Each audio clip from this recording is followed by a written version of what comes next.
السلام علیکم ورحمۃ اللہ وبرکاتہ۔ ناظرین کرام، میرے پاکستانی بہنوں اور بھائیوں، آج کی اس نشست میں ہم 14 اگست کے حوالے سے کچھ بات کریں گے۔ یہ مسلمانوں کے لیے، خصوصاً پاکستان میں جو بسنے والے ہیں، ان کے لیے ایک انتہائی اہم موقع ہے اور اللہ تبارک و تعالیٰ کے عظیم انعامات میں سے ایک انعام ہے۔ اس میں کوئی دو رائے نہیں کہ جب پاکستان بنا تو اس کے جو محرکات تھے ان میں سے سب سے غالب سبب یہی تھا کہ پاکستان کا مطلب کیا، لا الہ الا اللہ، ہر بچے کی زبان پہ تھا، اور اس کے لیے خواتین نے، مردوں نے، بچوں نے، بوڑھوں نے اپنی جانوں کی، اپنے اسباب کی قربانیاں دیں، اور کوئی بھی بغیر کسی مقصد کے ان قربانیوں کے لیے تیار نہیں ہوتا۔ اور وہ مقصد کیا تھا کہ ہم ایک ایسا ملک حاصل کریں گے کہ جس میں ہم اسلام ایکسپیریمنٹ کریں گے، ہم اسلام کی کھل کر پریکٹس کریں گے، اور دنیا کے لیے اس کو ایک سیاسی، معاشی اور سماجی ماڈل کے طور پہ پیش کریں گے۔ اس میں کوئی دو رائے نہیں کہ یہ ایک ایسی سرزمین ہے جو اس میں بسنے والوں پر اللہ تبارک و تعالیٰ کا عظیم انعام ہے، کیونکہ اس میں چاروں موسم ہیں، اس میں پہاڑ بھی ہیں، صحرا بھی ہیں، دریا و سمندر بھی ہیں، مختلف زبانیں بولنے والے لوگ بھی ہیں جو کلمے کی بنیاد پر اس طرح اکٹھے ہیں کہ جیسے تسبیح کے اندر وہ دانے ایک ڈوری کے اندر پروئے ہوتے ہیں۔ 14 اگست کا جو یہ موقع ہے، اس میں ہمارے ہاں اس ملک کی ایک قسم کی سالگرہ منائی جاتی ہے، تقریبات ہوتی ہیں جس کو ریاست اون کر رہی ہوتی ہے، اور ریاستی سطح پر پبلکلی بہت ساری خوشیوں کا اظہار کیا جاتا ہے۔ ہمیں اب یہ دیکھنا ہے ان خوشیوں کے لیے ہم کس حد تک ڈیزرو کرتے ہیں۔ اصل میں یہ موقع ایسا نہیں ہوتا کہ جس میں مرد اور خواتین کا صرف اختلاط ہو، موسیقی بجے، رقص ہو، اور افسوس کے ساتھ بعض جگہوں پر تو جیسے لوگ تیار بیٹھے ہوتے ہیں، انہیں کوئی موقع میسر آئے اور وہ کسی بھی برائی کو ہاتھ سے نہ جانے دیں، یہاں تک کہ الکوہل یعنی شراب وغیرہ کے دور بھی چلنے لگتے ہیں۔ حالانکہ یہ ایک ایسا موقع ہے کہ جس کو میں سمجھتا ہوں کہ ایک ڈے آف آڈٹ ڈے کے طور پہ لینا چاہیے۔ ہم دیکھیں کہ جس مقصد کے لیے اس ملک کو حاصل کیا گیا کہ اس کو اسلام کی ایک عملی تجربہ گاہ بنائیں گے، کھل کر اسلام کا ایکسپیریمنٹ کریں گے، اس کی تکمیل کس حد تک ہوئی ہے، کس حد تک ہم کامیاب ہوئے ہیں، چاہے وہ معیشت ہو، چاہے وہ سیاست ہو، چاہے وہ سماج ہو، یا کوئی بھی سطح ہو۔ اس میں کوئی شک نہیں ہے کہ یہ ملک ایک چار دیواری کی طرح ہے، جیسے گھر ہوتا ہے، اس میں بسنے والوں کے لیے ایک پناہ ہے، اور یہ پناہ صرف جغرافیائی پناہ نہیں ہے، بلکہ اس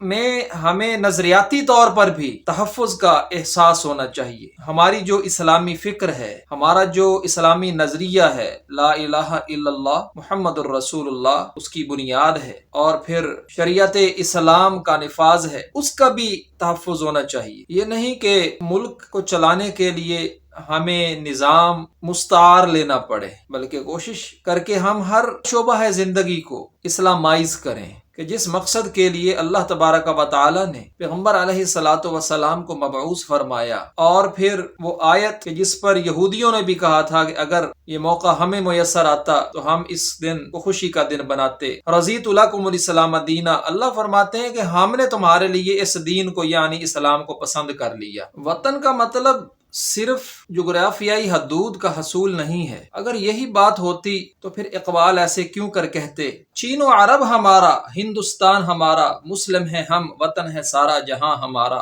اصل میں یہ جغرافی حدود کے لیے ہم نے اپنے لیے یہ گھر نہیں حاصل کیا تھا، بلکہ ہم مسلمان ہیں، سارا جہان ہمارا وطن ہے، کہ ہم یہ ٹکڑا ایک نمونے کے طور پہ ہم پیش کر سکے، دنیا ہماری طرف دیکھے اور ہم ان کے لیے مشعل ہوں اور انہیں رہنمائی ملے، اس لیے ہم نے حاصل کیا تھا۔ اور بڑا افسوس ہوتا ہے کہ ہمیں اپنی معیشت کو چلانے کے لیے کسی عالمی غیر مسلم ادارے کی طرف دیکھنا پڑے کہ سود پہ ہم قرض لے کر اپنے ملک کو چلائیں، اور پھر اس کو لوٹانے کے لیے یا تو مزید سود پر کہیں سے قرضہ لیں، یا پھر اپنی ہی قوم پر ان کے بتائے ہوئے طریقے کے مطابق ٹیکس کا بوجھ ڈال کے اس قرض کی رقم کو سود پر لوٹانے کا انتظام کریں، اور پھر ایک ایسے وشیہ سرکل میں پھنس جائیں کہ جس سے نکلنے کا رستہ نہ ہو۔ تو ناظرین کرام، میرے پاکستانی بہنوں اور بھائیوں، ضرورت اس امر کی ہے کہ ہم اس موقع پہ آڈٹ کریں، سوچیں کہ ہم نے جس مقصد کے لیے پاکستان حاصل کیا تھا اس کی تکمیل میں کس حد تک ہم کامیاب ہوئے ہیں، اگر ہمیں کامیابی حاصل نہیں ہو سکی تو اس کے اسباب کیا ہیں۔ یہ بات درست ہے کہ جب بھی ایک ریاست وجود میں آتی ہے تو اس کی جغرافیائی حدوں کے اندر خیر کے ساتھ شر کی قوتیں بھی موجود رہتی ہیں۔ یہ بات بھی اس موقع پر میں کرنا ضروری خیال کرتا ہوں، خاص طور پہ اپنے ان پاکستانی بہنوں اور بھائیوں کے لیے کہ جو ابراڈ میں رہتے ہیں، جو معاش کی خاطر باہر کے ملکوں میں جاتے ہیں اور پھر وہاں پہ جا کے وہ ان کے نظم و ضبط کی بڑی تعریف کرتے ہیں، اپنے ملک کے جو برے پہلو ہیں اس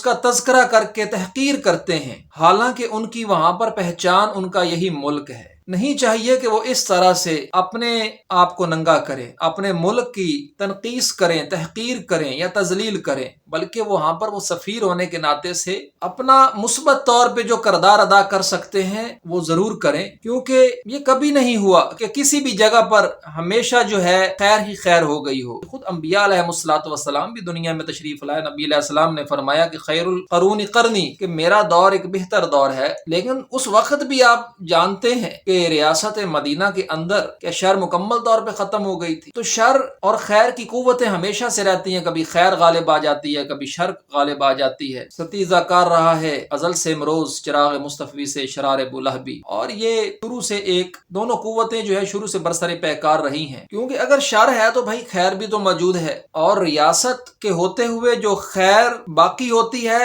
اگر ریاست نہ رہے پھر تو ہر طرف فتنہ و انتشار کی کیفیت پیدا ہو جائے گی۔ ہمارے ذمہ داری کیا ہے کہ ہم خیر کی قوتوں کی حمایت کریں، ان کو انڈورس کریں، اور خیر کے لیے اپنا جو حصہ ہے وہ ڈالیں، اپنا کردار ادا کریں، تاکہ خیر جو ہے وہ فیشن میں آئے، خیر کے ٹرینڈز جو ہیں وہ تقویت پکڑیں۔ اور شر کب پھوٹتی ہے کہ جب خیر کمزور پڑ جاتی ہے۔ اگر خیر میں ہم حصہ نہیں ڈالیں گے تو صاف ظاہر ہے کہ شر ہی سر اٹھائے گی۔ ادارہ ہو، ملک بھی ایک ادارہ ہے، چاہے ملک ہو، اس میں زوال پذیری تبھی آتی ہے، وہ زبوں حالی کا شکار تبھی ہوتا ہے کہ جب اس میں عہد کی پاسداری نہ ہو۔ یہ عہد کا معاملہ تو ایسا ہے کہ نبی علیہ السلام نے جنگوں کے اندر بھی، جنگ ہوتی ہے تو جنگ میں چالیں چلی جاتی ہیں، لیکن نبی علیہ السلام نے فرمایا کہ جو تم اپنے دشمن سے عہد کر لو، کسی بات پہ تمہارا معاہدہ ہو جائے تو پھر عہد شکنی نہیں کرنی۔ یعنی کہ جنگ کے میدان میں جب چالیں چلی جاتی ہیں، وہاں بھی پیغمبر علیہ السلام کی یہ تعلیم ہے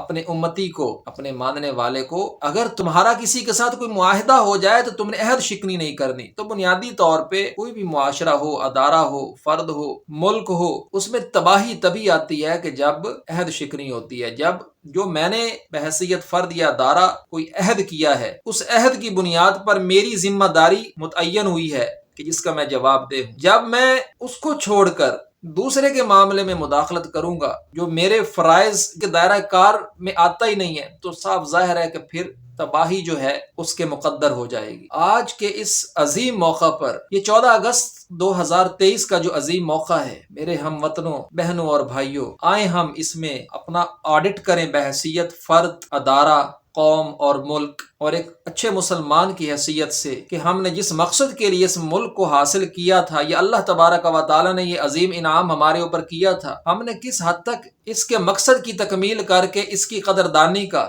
ثبوت دیا ہے۔ کیونکہ یہ موقع ہے شکرانے کا کہ ہم اظہار تشکر کریں کہ اللہ تعالیٰ نے ہمیں یہ عظیم نعمت دی ہے، اور اس کی صورت یہی ہے کہ ہم دیکھیں کہ کس حد تک جس مقصد کے لیے اس ملک کو حاصل کیا تھا اس کی تکمیل ممکن ہو سکی ہے۔ یہ ابھی تک ہم ہر میدان کے اندر، چاہے وہ سیاست ہو، معیشت ہو یا معاشرت ہو، دوسروں کے گرویدہ ہیں، مستعار پہ چل رہے ہیں۔ اس کے ساتھ ہی اجازت دیجیے، السلام علیکم ورحمۃ اللہ وبرکاتہ۔